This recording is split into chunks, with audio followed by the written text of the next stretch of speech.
That's the beautiful flag with the Trishul and Nandi atop the Dhwajadand, and that symbolizes one of the holiest shrines of Lord Shiva or Bhagwan Shiv Shankar or Bholenath, and this is Somnath.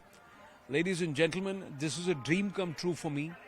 I'm actually still shaking. I was overwhelmed with emotion when I had the darshan of the shrine. It's just been restored so beautifully and maintained so beautifully. One feels good as somebody who's a Bharatvasi that a tradition, a heritage, a legacy of Shaivism is being preserved and is being developed despite foreign invaders wanting to destroy it more than 16 times. Brajesh Kumar Singh is with us. Brajesh जी, सबसे पहले तो आपको साधुवाद और बहुत बहुत धन्यवाद. मैं गले लगाना चाहता हूं आपको कि आपकी वजह से ये पॉसिबल हुआ है. It's a big tick off my bucket list.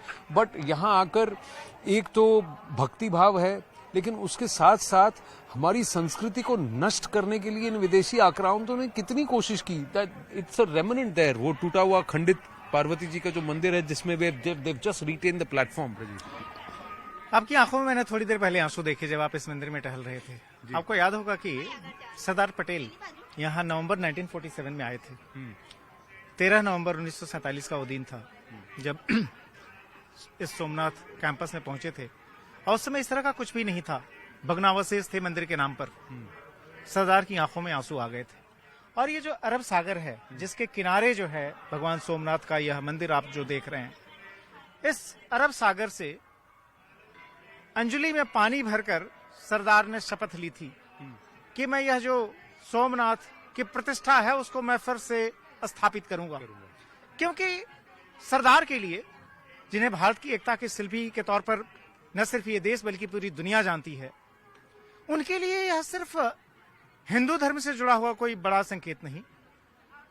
जो ज्योतिर्लिंग है, द्वादश ज्योतिर्लिंग जो कहते हैं, उसमें सबसे महत्वपूर्ण ज्योतिर्लिंग नहीं, बल्कि जो भारत की जो राष्ट्रीय चेतना थी, जो सांस्कृतिक चेतना थी, उसका ये सबसे बड़ा सिंबल था. I'll tell you what happens is in culture and especially our civilization, it's not theology, it's science and spiritualism. And wherever there are spiritual abodes or shrines, you see huge amount of science there. There is right now the Shivling of Somnath is resting on ground, but it was actually used housed between magnetic rocks, and it used to be floating. So much so that the invaders, they were shocked. They could not believe. They thought it was some kind of magic. It was not magic. It was science. And imagine that representation of science is even here. इसकी बात करिए ब्रजेश जी कि यहाँ लिखा क्या है और इसका प्रतीक क्या है ऊपर. देखिए, ये सोमनाथ का जो मंदिर है यह इस अरब सागर के किनारे है. और आप ध्यान रखिए कि सागर के किनारे मंदिर का निर्माण, और वो भी हजारों वर्षों पहले, कितना बड़ा चैलेंज रहा होगा. लेकिन हमारा जो विज्ञान था, जिसके बारे में इन विदेशी आक्रांताओं और शासकों ने, यहाँ तक के ब्रिटिश शासकों ने भारत को जो निरक्षरों का देश कहा था, जबकि हमारा विज्ञान इतना सुदृढ़ था. और वो विज्ञान कितना मजबूत था, हमारा जो ज्ञान था, उसका प्रतीक जो है सो ये सोमनाथ मंदिर के कैंपस में यह जो जगह है वह भी बताती है. आप देखिए क्या लिखा हुआ है. यहाँ से दक्षिण ध्रुव तक, जहाँ पर ये सागर खत्म होता है, उसके आगे तक यानी दक्षिण ध्रुव तक आप चले जाएं, कोई ऑब्स्ट्रक्शन नहीं है, कोई बाधा नहीं है. ऐसी जगह पर इस मंदिर का निर्माण किया गया था. The light path stretching without obstruction up to the South Pole over the end of the ocean. So thousands of years ago, how did people know where the South Pole was? Now ये उस समय कोई Google नहीं था. कोई आप Google ध्यान नहीं रखिए, उस समय कोई जो है सैटेलाइट्स नहीं थे. यह भारत का अपना जो है विजडम था. The other aspect is that the current chairman of the Somnath Trust is Prime Minister Narendra Modi himself. And what we see, this beautiful promenade which has been now constructed, this has all happened recently. जी हाँ. अगर आप देखें, मैं 1999 पर जब से मैं गुजरात में आया तब से इस जगह पर आता रहा हूँ. अभी आज का जो भव्य प्रांगण जो सोमनाथ मंदिर का दिखाई दे रहा है, इसके आसपास का डेवलपमेंट है. पहले यहाँ पर मंदिर होता था. मंदिर भी इस तरह का नहीं था. अभी आपने जो गोल्ड प्लेटिंग देखी मंदिर के अंदर, वह पहले नहीं हुआ करती थी. जो आसपास का डेवलपमेंट, आप जिस प्रोमेनेड की बात कर रहे थे, यह पूरा जो है कैंपस है उसके चारों तरफ है. तो लोग जो है आराम से मंदिर में दर्शन कर सकते हैं. यहाँ पर बच्चे टहल सकते हैं. इसके आगे जो है तमाम किस्म के राइड हैं, अत्याधुनिक गेस्ट हाउस हैं, एग्जीबिशन हॉल्स हैं, और तमाम चीजें हैं जो कि यहाँ पर आने के लिए. यही नहीं, भारत जो है संस्कृत का जो है, आप ध्यान रखिए कि संस्कृत तो हमारा जो है एक तरह से कहते हैं मूल भाषा रही है, जिसमें कि हमारी सारी जो वैदिक ऋचाएं जो है, संस्कृत का भी विश्वविद्यालय है सोमनाथ में.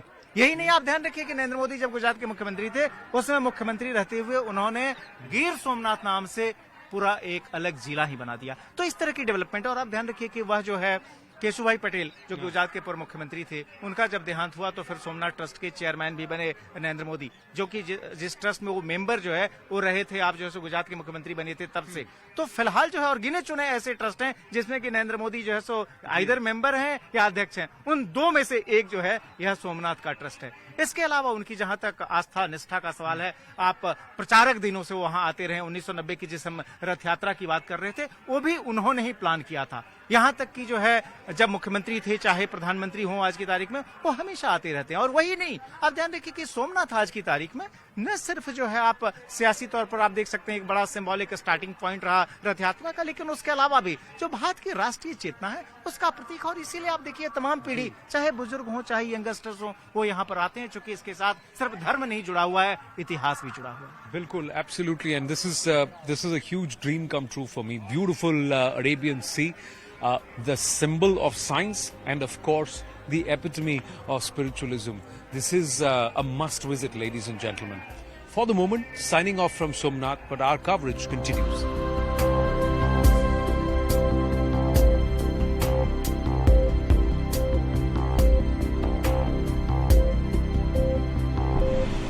A lot of people who are viewers who've appreciated our coverage have asked कि भैया फरसान, चिवड़ा, लोचो सब तो खिला दिया, खाना कब खिला रहे हैं? Gujarat is famous for its traditional Gujarati थाली। तो ये लीजिए, आ गए हम श्री महेंद्र थाल। आइए देखते हैं कि इनकी गुजराती थाली में ऐसा खास क्या है कि बड़े बड़े नामी गिनामी इनके लिए वाहवाही करते हैं। So let's get inside. भूख लगी है। ये हैं श्री महेंद्र पुरोहित। महेंद्र जी नमस्ते। नमस्ते sir ji. Thank you very much for having us. ये बहुत सुंदर सा आपका एक सेटअप है, यहीं से मैं देख रहा हूँ। अभी लंच टाइम स्टार्ट हो रहा है तो धीरे धीरे लोग आना शुरू हुए हैं। और आइए, तो आप मुझे सबसे पहले तो मुझे बताइए कि ये कब से आपने स्टार्ट किया? इसको 4-5 साल हो गए। 4-5 साल हो गए? हाँ जी। और ये आपका एकमात्र जगह है कि आपके ऐसी कई सारी? एक और हमारा है, पर वो बड़े राजस्थान में है। राजस्थान में? हाँ, सुमेरपुर जिला पाली के अंदर है, हाईवे पे है। हमारे बैंक्वेट, पार्टी प्लॉट सब कुछ है। सब कुछ है, लेकिन यहाँ पर किस तरह का खाना आप खिलाते हैं लोग? हम यहाँ पे गुजराती थाली खाना खिलाते हैं, उसमें सब तरह की आइटम होती है। हाँ, उसमें से आप खाना खाते हैं यहाँ का? हाँ, हम कहते हैं खाते हैं, जिसका नहीं रेस्टोरेंट खाते। होता है वो अपने रेस्टोरेंट में नहीं खाता है। टेस्ट तो करना पड़ता है सर जी, रोज टेस्ट टेस्ट तो करना पड़ता है। टेस्ट करना पड़ता है। हाँ जी। अब धीरे धीरे लोग आ रहे हैं बैठने के लिए, तो ये ट्रेडिशनली कितनी देर में ये फुल हो जाएगा? थोड़ी देर में? ये आधे घंटे में हो जाएगा फुल। तो हम करेक्ट टाइम पे हैं कि करेक्ट टाइम है, करेक्ट टाइम पे? मैं ये देख रहा हूँ कि जरा पहले यहाँ देखें कि बहुत सारे लोग आपसे मिलने और यहाँ खाने आए। ये कौन कौन लोग हैं? टाइगर श्रॉफ ने यहाँ थाली खाई है? टाइगर श्रॉफ ने खाई है, फिर सोनाक्षी सिन्हा ने खाई है, कार्तिक आर्यन ने खाई है, सीएम साहब ने खाई है, सुनील शेट्टी साहब ने खाई है, अरबाज खान ने खाई है, फिर विद्या बालन है, ये सब है, काफी सब है। हाँ, पर ये लोग तो अमूमन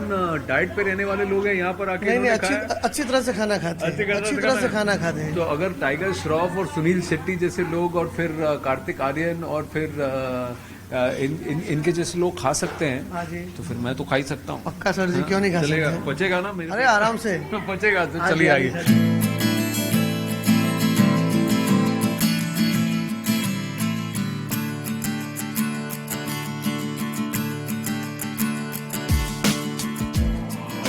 जाके यहाँ खा रहे हैं तो उनके साथ खा रहा हूँ मैं, तो मुझे भी एक सेलिब्रिटी वाली फीलिंग आ रही है। लेकिन खाना इतना सारा, कितने आइटम है जरा? ये अभी टोटल हो गया है कि अभी और आ गया? अभी टोटल हो गया। तो total let's count the total number of items on this thali. So what came first was the basundi, then you had the motichoor laddu, so 1 2, then came the dhokla and along with this is gugra. I came the gugra. 4 5 is the basket, then 6 7 8 9 are the sabzis, then the kadhi and the dal, then 11 the papad, 12 and then you had the fulka, that is 13 and then 14 is the puri. तो 14 item और यहाँ 15 16 ये दो चटनी है, 17 ये आपका छाछ, ये भी रह गया। ये 1 2 3 4, तो 21 items are there in front of us right now. अब इसमें तो एक और बाकी है, चावल नहीं आया है, वो लास्ट में आता है। चावल लास्ट में आता है। So 22 items are there in this thali और इस पे हम अभी अटैक करने वाले हैं। इस बार एक बात बताइए महेंद्र भाई, इस इलेक्शन और चुनाव के माहौल में यहाँ पर टूरिस्ट ज्यादा आ रहे हैं, वेडिंग सीजन में आ रहे हैं कि नेता ज्यादा आ रहे हैं? सब कॉमन चलता है, टिफिन चलता है, सब ले जाते, टिफिन भी ले जाते और बाहर गाँव की पब्लिक भी आती जाती है। हाँ, यहाँ पर केवल पॉलिटिक्स की चर्चा होती है, सिर्फ खाने की चर्चा सिर्फ खाने की, सिर्फ खाने की सिर्फ चर्चा खाने की चर्चा होती है। जो भी आता है सब साथ में बैठ के सिर्फ खाने की बात सब करते हैं। खाने की बात कर रहे हैं, लेकिन बाकी तो सब काम करने गए, खाने के बाद खाने की बात करना है।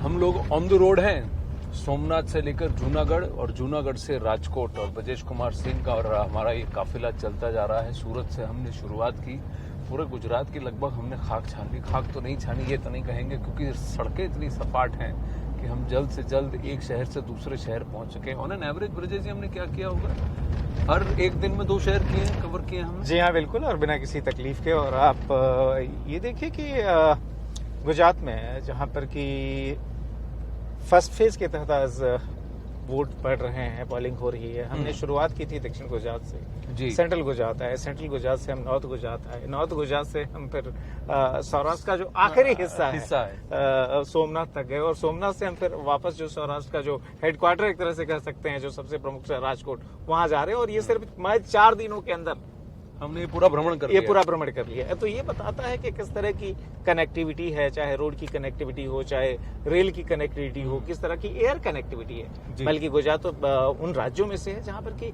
इतने ज्यादा 8 से भी ज्यादा एक्टिव एयरपोर्ट्स, 8 से ज्यादा एक्टिव एयरपोर्ट आप जी कह रहे हाँ। हैं? कहाँ देखिए, तो आप सूरत- जो है सो पहले तो बड़े शहरों को गिन लीजिए, अहमदाबाद, राजकोट, सूरत, बड़ोदरा, उसके बाद से जामनगर आ जाइए, भावनगर आ जाइए, फिर उसके बाद से केसोद आ जाइए। तो ये सारे के सारे जो है भुज आप में जो है सो एयरपोर्ट है। कैसे तो कैसे 8 बोलते हैं? तो 8 तो आपने गिना 8 तो दिए। मैंने आपको ऐसे ही गिना दी। हाँ, और अब संजान में भी एयरपोर्ट है। जी हाँ, वैसे तो इंटरनेशनल एयर एयरपोर्ट स्ट्रिप है। तो बहुत सारी जगह पर है, लेकिन ये जो आपको मेन, और दूसरा अगर आप देख लीजिए तो बिल्कुल सटा हुआ है, जहाँ पर हम लोग सोमनाथ वेरावल गए थे, दीव का एयरपोर्ट, दीव का भी एयरपोर्ट तो वो भी बिल्कुल बगल में है। तो कनेक्टिविटी तो खैर 9-10 काफी जगह। एयरपोर्ट या एयर स्ट्रिप्स आप कह रहे हैं हो चुकी हैं। जी जी जी जी। ये जो सड़कें थी, आपने करीब 17-15 नहीं, हमने कांडला भूल गए, कांडला पे भी रेगुलर फ्लाइट है। तो 11 तो वहाँ पे एयर स्ट्रिप्स और रेगुलर पोर्ट्स और कनेक्टिविटी एक स्टेट के अंदर शायद डेंसिटी सबसे ज्यादा होगी। जी हाँ, एयर स्ट्रिप्स तो बहुत ज्यादा है। मैं तो आपको ये सारे के सारे फुल फ्लेज्ड एयरपोर्ट की बात करूं, मैंने पोरबंदर की चर्चा नहीं की। पोरबंदर में भी जो सो वहां पर भी फ्लाइट आते जाती है, अभी तो शायद थोड़ी डिसकंटिन्यू हुई है। अदरवाइज जो सो रीजनल एयरपोर्ट तो जो है इतने सारे, और एयर स्ट्रिप तो आपको जो है सो 1 दर्जन और अधिक एयर स्ट्रिप है जो कि इनके अलावा है। और दूसरी बात, आज से 10-15 साल पहले क्या ऐसा ही हुआ करता था? हमने जहां देखा है कंटिन्यूअसली टाउनशिप्स देखी हैं, हर 5-10 किलोमीटर में कहीं ना कहीं छोटा सा टाउन, शहर, और वहाँ डेवलपमेंट। अभी भी देखिए हम जहाँ गुजर रहे हैं, डोराट से गुजर रहे हैं, और यहाँ पर भी काफी सारे मल्टी लेवल अपार्टमेंट्स बन रहे हैं, काफी डेवलपमेंट दिख रहा है। तो क्या ये हमेशा से ऐसा ही हुआ करता था? देखिए, गुजरात में पिछले कुछ वर्षों में खास तौर पे जो है जो रूर्बन फेनोमेना है, जो कि प्राइम मिनिस्टर ने इसको काफी क्वाइन किया, नरेंद्र मोदी ने। जब गुजरात के चीफ मिनिस्टर थे, आप ध्यान रखिए, तो उस समय जो है बड़े शहरों के अलावा जो आबादी मूलतः गांव में रहती थी। लेकिन आपने जो टियर 2, टियर 3 सिटी, जिसके अलावा जो ज्योति ग्राम की योजना थी, उसके अंदर जो सो पावर अपने गाँव में पहुंचाया। अभी हम लोग सुबह से बात कर रहे थे कि यहाँ पर अर्बन जो है सेंटर्स जो है उनके वोटिंग का पैटर्न एक तरह का है, रूरल बड़ा अलग है। लेकिन गुजरात देश के उन चुनिंदा राज्यों में से एक है जहाँ पर कि रूरल के मुकाबले अर्बन पॉपुलेशन बहुत ज्यादा है। और जो रूरल पॉपुलेशन भी है वो भी एब्सोल्यूट रूरल पॉपुलेशन नहीं है, वह सीजन में गाँव में रहती है, बाकी टाइम में जो शहरों में पहुंच जाती है। अब हम राजकोट एंटर कर रहे हैं।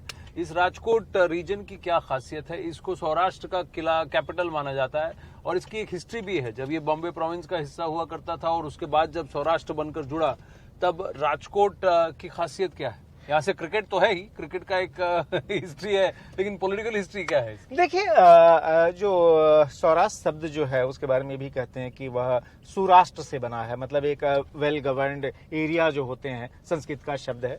जहां तक अगर आप मॉडर्न नोमेनक्लेचर की अगर आप बात कर लें, तो मॉडर्न नोमेनक्लेचर के हिसाब से सौराष्ट्र जो है वह तब आया जबकि आजादी के बाद जो तमाम प्रिंसली स्टेट्स थे उनको एक शक्ल दी गई, एक एडमिनिस्ट्रेटिव यूनिट में कन्वर्ट किया गया, और सौराष्ट्र जो है एज जो आप कहते हैं ना शेड्यूल बी स्टेट के तौर पर अस्तित्व में आया, क्योंकि शेड्यूल ए में वो तमाम प्रोविंसेज स्टेट के शक्ल में आए जो कि ब्रिटिश कंट्रोल में थे सीधे सीधे, ये सारे प्रिंसली स्टेट्स थे। तो उसके बाद से जो है सो फिर यह ग्रेटर बॉम्बे का हिस्सा बना, जो बॉम्बे प्रोविंस था 1956 में, और उसके बाद से जब फिर जो है लिंग्विस्टिक बेसिस पर जब डिवीजन हुआ मराठी और गुजराती प्रदेशों का अलग अलग, तो फिर ये गुजरात का हिस्सा बन गया। और चूंकि जो है ब्रिटिश पीरियड में यह रेजिडेंट की जगह होती थी, ब्रिटिश रेजिडेंट की जगह होती थी, और हर रूलिंग प्रिंस को जो है रेजिडेंट के पास आना होता था, और सबकी साइज बहुत छोटी थी, तो रेजिडेंट का इन्फ्लुएंस बहुत ज्यादा था। तो राजकोट चूंकि रेजिडेंट की प्लेस थी, इसलिए तमाम जो प्रिंसली स्टेट थे सबके गेस्ट हाउसेज यहाँ पर थे। राजकोट की क्या परिभाषा है? देखिए, राजकोट को तो पॉलिटिकली आपकी एक और बड़ी सिग्निफिकेंस अगर बीजेपी के लिहाज से कहें, चूंकि बीजेपी 95 से इस राज्य में लगातार चुनाव जीत रही है, राजकोट जो है पहली ऐसी म्युनिसिपल कॉर्पोरेशन थी जो कि बीजेपी ने जनसंघ के जमाने में जीती थी। वही नहीं, जब शुरू में आपके इक्का दुक्का जब एमएलए होते थे, तो वो जो है सो पहला एमएलए भी जो है इसी राजकोट शहर से बना था, चिमन भाई शुक्ल के तौर पर। तो वह जो है सो उस हिसाब से बीजेपी के हिसाब से, जनसंघ के हिसाब से, राष्ट्रीय स्वयंसेवक संघ के हिसाब से राजकोट एक बहुत ही महत्वपूर्ण शहर है। यहाँ तक कि आप देखिए कि जब नरेंद्र मोदी 2001 में जब गुजरात के मुख्यमंत्री बने, और चूंकि मुख्यमंत्री बने तो ऑब्वियसली विधानसभा की सदस्यता उनको हासिल करनी थी, जो नियम है कि 6 महीने के अंदर आपको विधायक बनना पड़ता है, तो उन्होंने राजकोट 2 सीट से आकर चुनाव लड़ा, जिस पर उस समय वजूभाई वाला जो है उसके विधायक हुआ करते थे। वजूभाई वाला ने नरेंद्र मोदी के लिए वो सीट खाली की और वहां से चुनाव जीता जो है नरेंद्र मोदी ने 2002 में। और देखिए, खास बात ये रही कि चूंकि उसके नतीजे आए थे, मैं बताऊं आपको 24 तारीख को 2002 में, और 27 तारीख को गोधरा हुआ था। तो इसलिए जो है उन नतीजों के बारे में बहुत ज्यादा चर्चा नहीं हुई। असेंबली का सेशन चल रहा था, लेकिन वही पीरियड था जबकि अपनी पहली इलेक्टोरल विक्ट्री, जिसमें कि खुद उम्मीदवार थे नरेंद्र मोदी ने, वो जीत हासिल की थी, और वो इस राजकोट शहर से। राजकोट शहर, राजकोट 2। वजूभाई वाला की बात करें तो वजूभाई वाला फिर, और उसी सीट से बाद में विजय रूपाणी भी जीते।